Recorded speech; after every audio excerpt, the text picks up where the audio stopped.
Proclamation of 1763 laid down the basis for how colonial administration would interact with First Nations peoples. The proclamation guaranteed certain rights and protections for First Nations peoples and established the process by which the government could acquire their lands. This was initially meant to be accomplished by the Gradual Civilization Act through voluntary enfranchisement, but only one person volunteered. A number of Indigenous groups made treaties with Canadian governments. In the 1850s, a part black, South American-born husband to a Cree wife, Governor James Douglas, wrote what would be called the Douglas Treaties or Vancouver Island Treaties. The treaties concluded between 1850 and 1854 acquired 14 parcels of land for the Crown from the native peoples, totaling 570 square kilometers. Douglas maintained First Nations rights to hunt, fish, and cultivate on their own lands. Nugu Wallace Namugwis. David Knox is my English name. I'm one of 4 head chiefs of Kwakiutl Fort Rupert Nation. There's 18 nations within the Kwakiutl.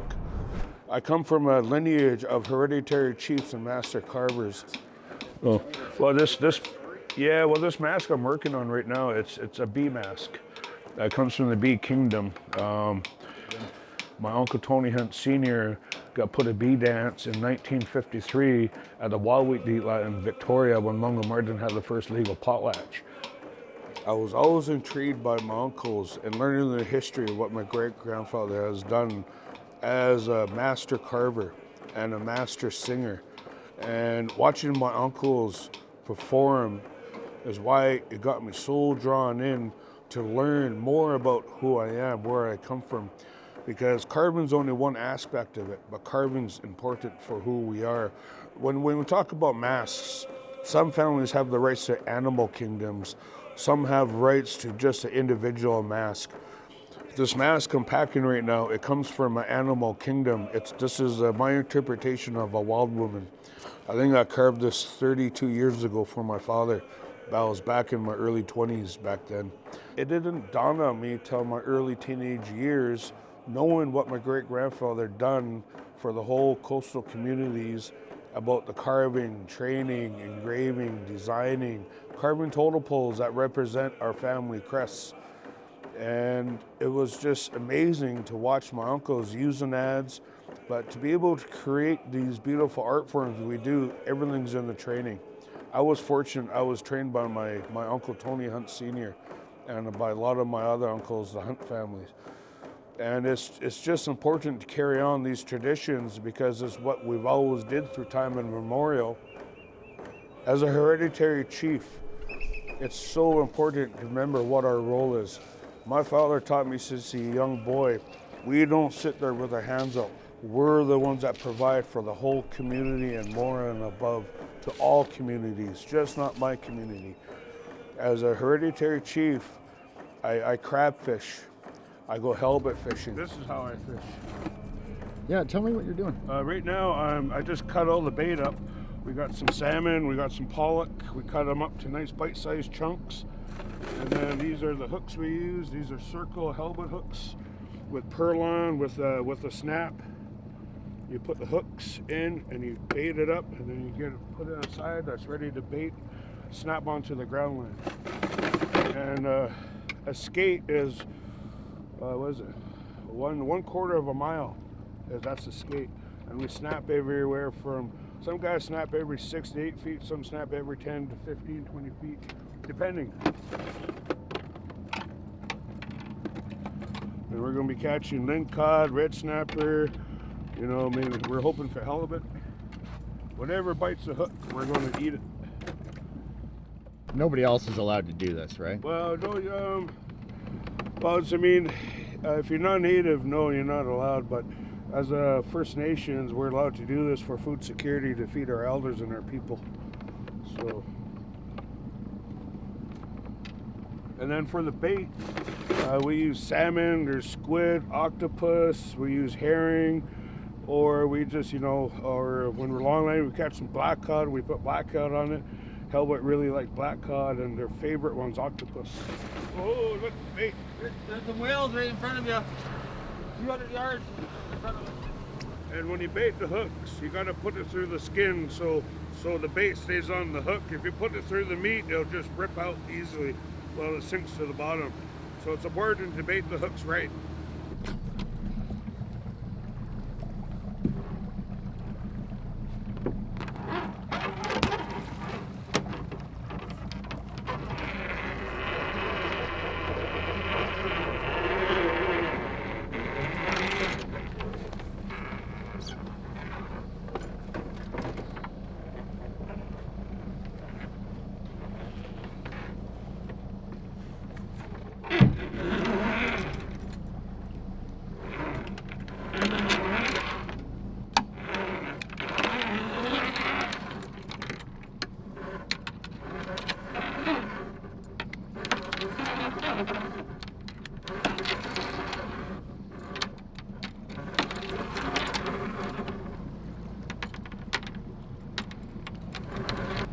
Yeah, even though this is RCA, it's our town of right.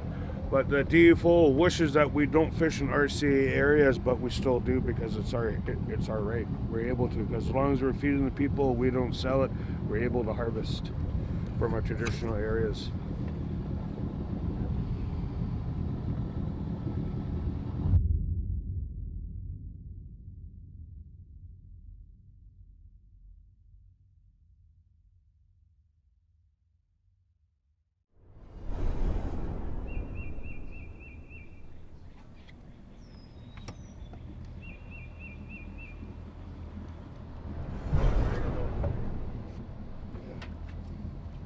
Piece of plastic out there.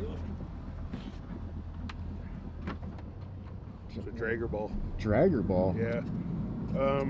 The nets on the dragon, we attach these balls on to keep the top side of the net up and open while we do the doors going down. The net goes down, the doors spread it up. The drag floats keep the top of the net up so it all doesn't collapse down. Yeah, dragger ball. I have learned that, you know, I hate to say the white people, they go up to do this for recreation and they put some fish in their freezer over it, but us people, we've been doing this for thousands of years to eat, survive. We go trade our fish with the people over there for moose meat and grease and whatever we do. This is our bartering system. 100 years ago? Yeah, 100 years ago, this is what fishing I looked like. actually watched a cool thing about these black bass. Kwakiutl Sound used to have a commercial fishery for these, and they got up to 30 pounds. I used to go in on Wednesday mornings and just drop fish off to the band. And then they would feed all the elders, and at the end of the day, after elders lunch, the elders would split whatever was left and take it home. Whether it was crab or halibut, cod, elk. It looks like this week it might be black bass.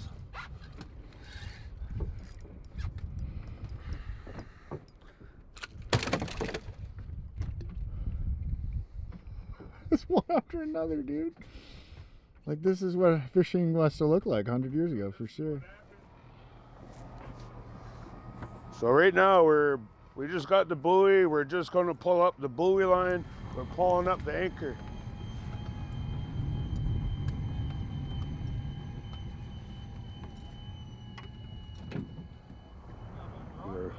Feel a tugger? No, that's... Yep. Haul it, big one. Big Whoa. one. Get the gaff. Big Hallie. Big Hallie. 200 pounder. Really? Maybe. I can't tell Oh, you. yeah. I can't tell you. Oh, oh.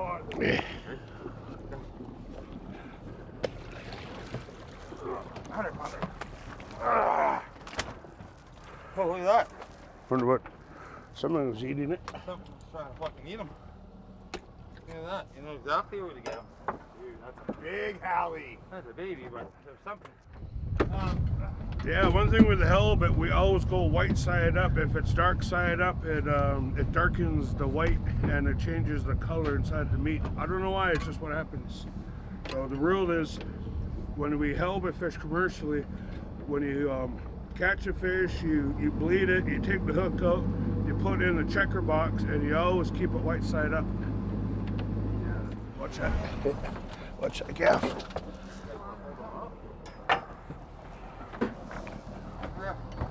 Well, we got one, guys. Oh, it feels pretty empty down there now.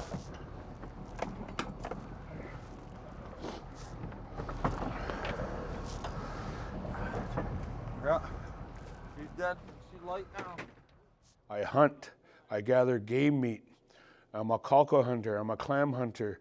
I'm also a teacher of the art form to all my cousins that want to come learn how to do the art form, to listen to history.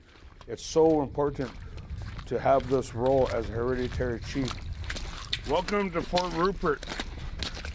We're one of 18 villages within Kwakiutl. Tahis. This village is an ancient site. We date back 14,000 years, 700 generations. And welcome to Fort Rupert. This is Fort Rupert. We're about to go harvest some cockles. It's oli. That's so precious to us as part of our diet with the butter clams and the small little necks. So we're going cockle hunting right now. This is a cockle hole right here. This is what we're looking for. You step on it, it squirts. And you'll go for the hole. You insert what you have to grab onto it. Let it clasp on. Then you take it, you pull it out. These are prized. All coastal nations eat cockles with clams, butter clams, little necks, razors. They're just a part of our diet, and they're so delicious. And these are cockles called oli in our language. It's oli. It's oli. There's one. There's another one.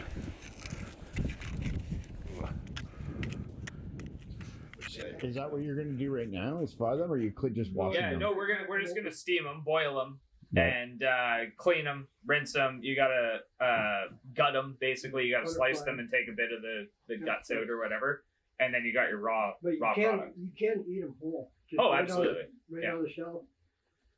Yeah. Just take You can eat them raw. They're great. Yeah, I've done a ceviche with them before. Ceviche and clam buttons and lime juice and peppers and onions and all that sort of stuff. Just fantastic, right? Ceviche too? Yeah, like a cockle. It's so important to have this role as a hereditary chief, to be able to implement the old stewardship laws that's been passed on through time immemorial.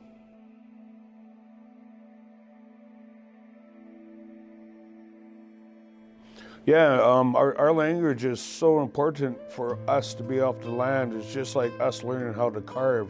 My mother was one of the first Kwakiutl teachers in the school district for the North Island up here in Port Hardy, and I was in grade K, so that must be 1977 when she first started implementing language in our school district. And even today, my mom still partakes in the language revitalization. She's even teaching elders, she's teaching adults, she's teaching youth, and she's teaching the young ones too.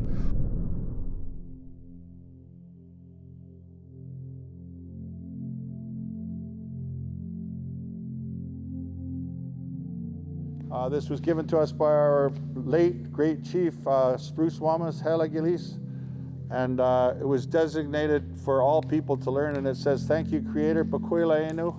Thank you for giving us another day. Thank you for my relatives and my home. Thank you for my food and my water. Thank you for my world and my universe."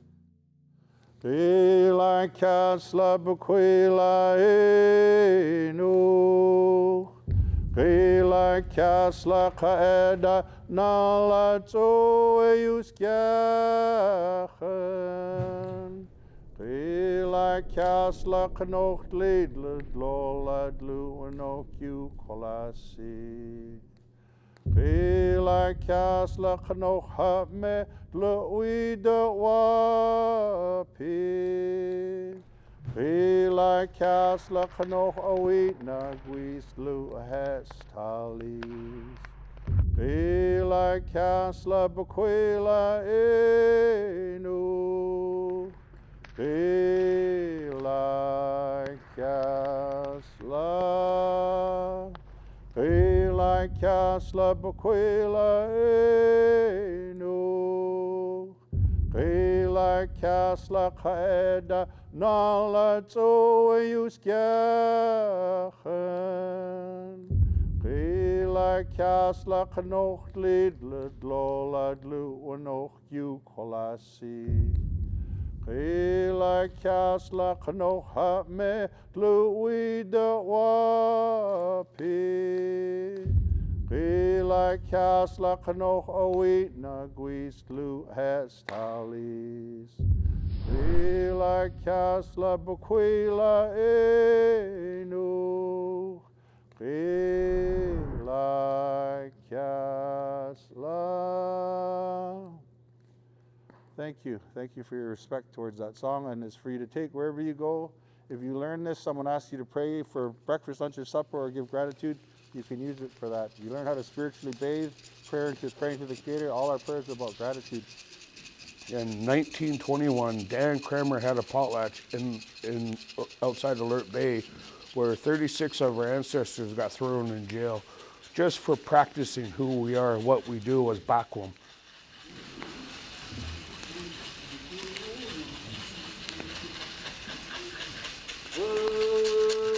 Bakwum's Indian, and it's who we are. Because our potlatching is everything for who we are as this people of the land. We never own nothing, we're only the caretakers for the moment. And throughout history, it's been like really unlawful what's been implemented to us, the people of the land. And our ancestry, our people, we never stopped practicing who we are, why what we know today. Because we went underground. We went to other remote villages to sing, to dance, to carry on our songs to the younger generation is why we know what we know. Awanas Awakana. Awanas Awakana. You have seen the chiefs bring their coppers, put it by the fire to show their support for the chiefs of the Kwakiutl. This is the first time I've ever seen this ceremony to this extent. This is our strength, standing together, especially when it's done with the copper.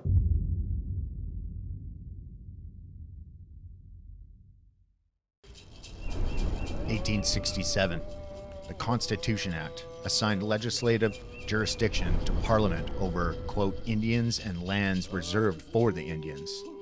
Nearly 10 years later, 1876, the Gradual Civilization Act and the Gradual Enfranchisement Act became part of the Indian Act. Through the Department of Indian Affairs and its Indian agents, the Indian Act gave the government sweeping powers with regards to First Nations identity, political structure, governance, cultural practices, and education. These powers restricted Indigenous freedoms and allowed officials to determine Indigenous rights and benefits. 1884, the potlatch was banned.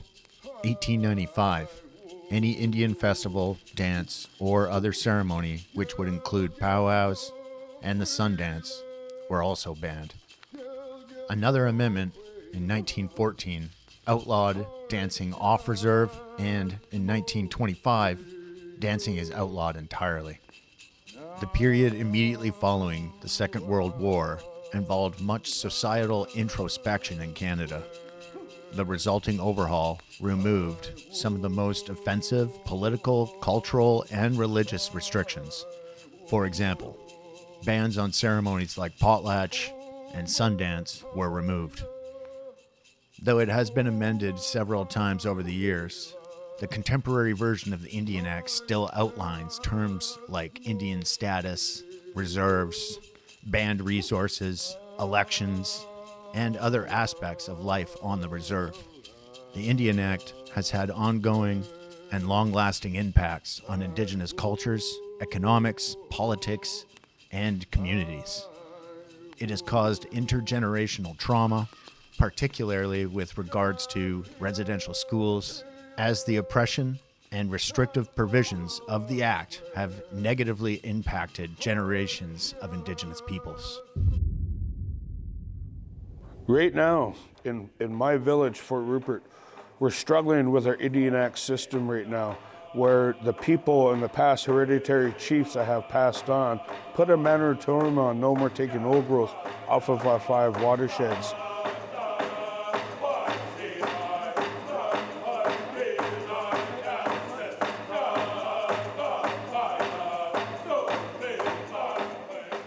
Since this elected council came in, they're not listening to our policies that were implemented in the past. They're going by what they want to do, and they're taking out our last 3% of old growth as we're speaking. Fort Rupert, like I said, we got Douglas Treaties, 2 mile inland, and it's from McNeil to past Port Hardy. And I don't know how Western Forest Product owns 65% of my Douglas Treaty land. So we're struggling with so many dynamics about how to make it right. First of all, we all got to unite as one Kwakiutl Nation as we have. Is why I formed the Kwakiutl Hereditary Chiefs Confederation Society. I got 12 nations. I got 33 hereditaries under me right now, supporting my values, my objectives, and what I'm pursuing forward with all levels of ministry and neighboring nations. And there's so much to talk about.